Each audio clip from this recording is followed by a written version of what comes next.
not an adversary. This is a country now that has violent intimidation of civil society. It's a country that has death squads.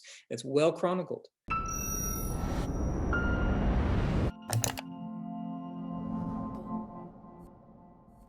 Is Mozambique at risk of becoming a failed state?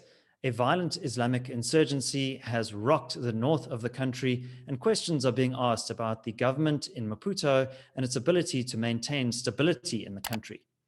Joining me to discuss this is Douglas Mason. He is an analyst with the consultancy Eunomix and one of the joint authors of a recent report, which we'll link to in the description below, on the situation in Mozambique.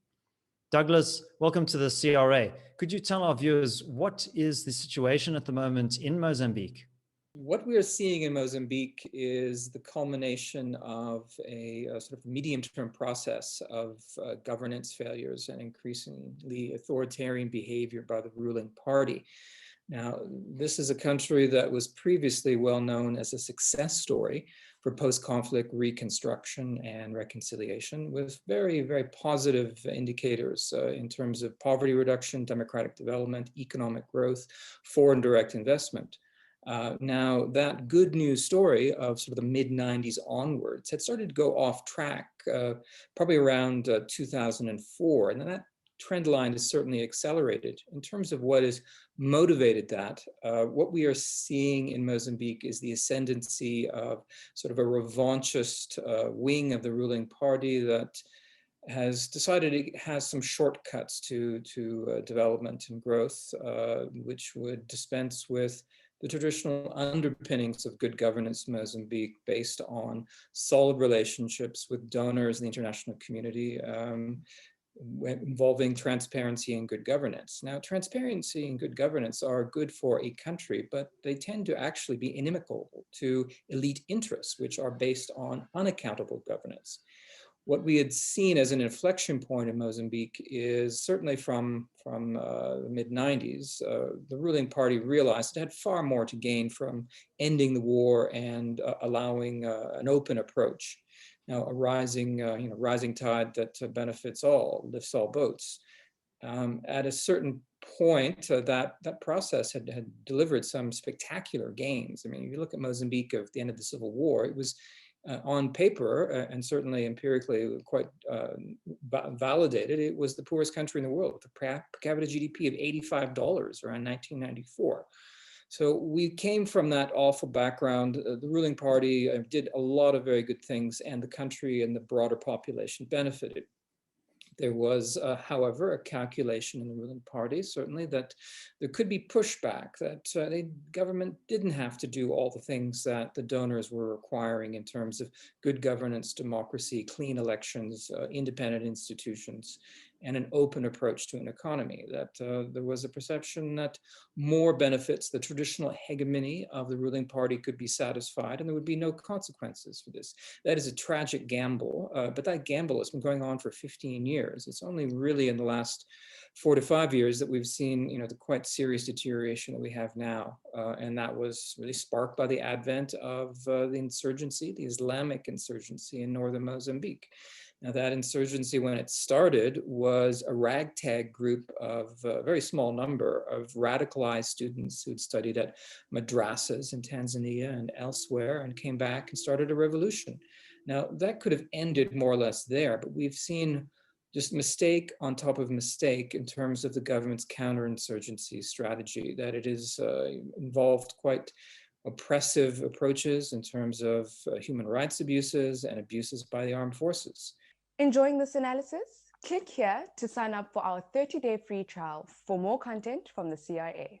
Now, that has simply started a dynamic of escalation, and that has fueled insurgency and brought it to the point where it is now. Now, in a very arrogant way, the ruling party thought this was just a rerun of the anti-colonial struggle, which started in Cabo Delgado, ironically. There are analogies made now that it is Frelimo who kind of have the role, historical role of the Portuguese colonialists, because they certainly are not in keeping with what is of the population and perceptions and beliefs and expectations up there among those people. So we've seen this reinforcing trend of the insurgency going from success to success, the government not being able to contain it, adopting increasingly authoritarian methods, and just getting a worse result for the end of it. And then also we've had in the mix, the government looking for external support and foregoing offers of assistance from SADC and traditional allies in the region, and opting for foreign mercenaries for the simple reason that those are groups that can be paid and controlled. Do not ask questions. So we are seeing in Mozambique a progressive period of decline to the point now of state failure, and the country becoming perilously close to a failed state if it is not already. Now that is in terms of the definition of a failed state, where the central government does not exercise a monopoly on force. And certainly in Cabo Delgado, that is the case. This ragtag insurgency group has just cleaned the floor. So Douglas, you and your colleagues at Eunomix recently published a 4-part series in the Business Day newspaper, which we'll put a link to in the description below, where you outlined the consequences for the fiscus of Mozambique of the stalled investment in the gas fields in the north due to the terrorist insurgency there. What are going to be some of the kind of macroeconomic consequences of this stalled project in your view? Well, there was an expectation of a resource bonanza that is now on hold. And that simply is not going to happen until security can be guaranteed and foreign energy companies can resume investment. Now, we've had Total of France leading a consortium involving a who's who of international energy companies that had to declare force majeure a month and a half ago. And ExxonMobil, leading another very large project, is also put that investment decision on hold. There is one project still going ahead by Eni of Italy, which is based on an offshore floating LNG project. That still is going ahead, but it's about 5% of what the total reserves are. And it's worth noting here why Mozambique has really been in the news and on the radar for energy companies. There are reserves there that truly are world class. I mean, 150 to 170 trillion cubic feet of natural gas. Those we could have had, or we were on course for creating on South Africa's doorstep the world's 4th largest gas exporter. Country said it was going to be on par with Qatar. That's on hold. So what we're having instead is a government that kind of gambled and went for broke. It ruptured the relationships with international donors. The IMF suspended its program 4 years ago. So did most bilateral donors that were providing direct budget support with countries with decades of qualitative in-country experience and strong institutional cooperation with frontline Mozambican ministries, health, education, on and on. That all had to go on hold. Now, normally we would have just expected that Mozambique would do what it always did, which is come back and negotiate in good faith based on transparency with international donors. There would have been a restructuring. The government had to default because it took $2.7 billion of syndicated international loans. And ultimately, it was found that these loans were meant to be for bogus companies fronted by the intelligence services. The country, its sovereign bond debut ended in debacle. And we're still dealing with those consequences now. We now have a government that struggles to pay salaries, is struggling to keep state corporations that are loss-making afloat. And it made that calculation. That was a worthwhile cost because all it needed to do was thumb noses to the donors and just wait a few short years of austerity until a resource bonanza began. That calculation has gone badly wrong. Now, this ISIS affiliate, northern Mozambique, is holding the country to hostage, controlling the destiny of Mozambique. It's quite a remarkable story of volatility. That's a group that was unknown 4 years ago. So we are here in the situation where without the energy wealth, the government really has to come back to the table. Now, ultimately that may happen, but right now we still are seeing the upswing of this movement or sentiment in the ruling party that we don't have to account for ourselves. We don't have to go and ask for money.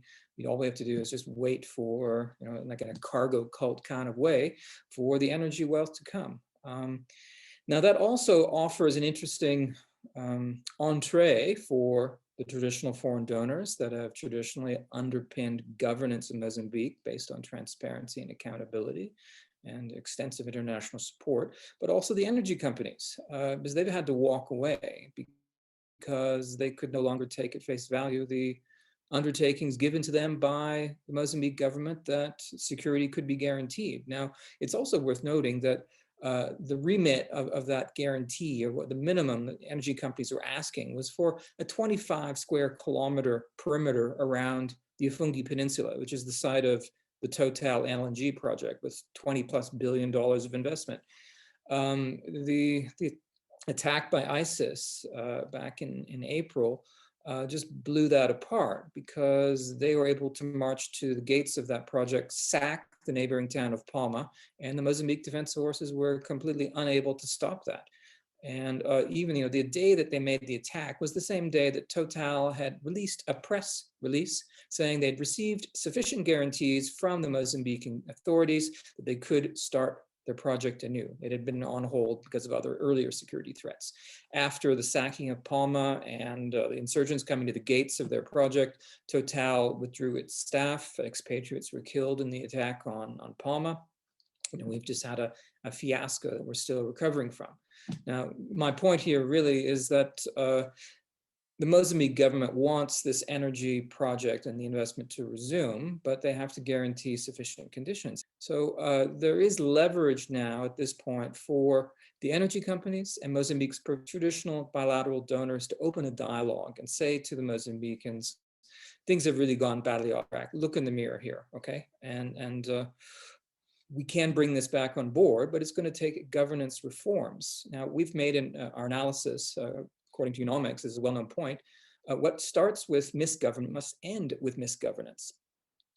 The Mozambican government will have to reset and start engaging with the international community. Now, that is just a beautiful avenue to bring us back to where the country should be. It's going to be a very long road. It's going to be very difficult. We have to, first of all, sort of marshal and have a joined up approach between the donors and the energy investors, probably at a conference or some kind of a frank dialogue. And so if you want this energy investment to go ahead, you've got to create the conditions. And the conditions aren't simply security in a brutal, narrow, guaranteed way. It has to be a whole government approach. We have to go back to the Mozambique of the success of the late 90s and early 2000s, based on transparency, an open approach with civil society, regarding civil society as a partner, not an adversary. This is a country now that has violent intimidation of civil society. It's a country that has death squads. It's well chronicled. Any foreign existence from the region, and certainly from SADC, should be predicated on that. A carte blanche approach to the Mozambican authorities that soldiers and boots on the ground will be offered and security will be guaranteed, that doesn't really get us very far. We have to have quite a thoroughgoing reform. Douglas Mason, thank you very much for joining us on the Center for Risk Analysis. If you enjoyed this analysis, please do give this video a like and subscribe to the channel, and let us know your thoughts in the comment section below. How do you see the situation in Mozambique playing out? My name is David Ansara. Until next time, take care.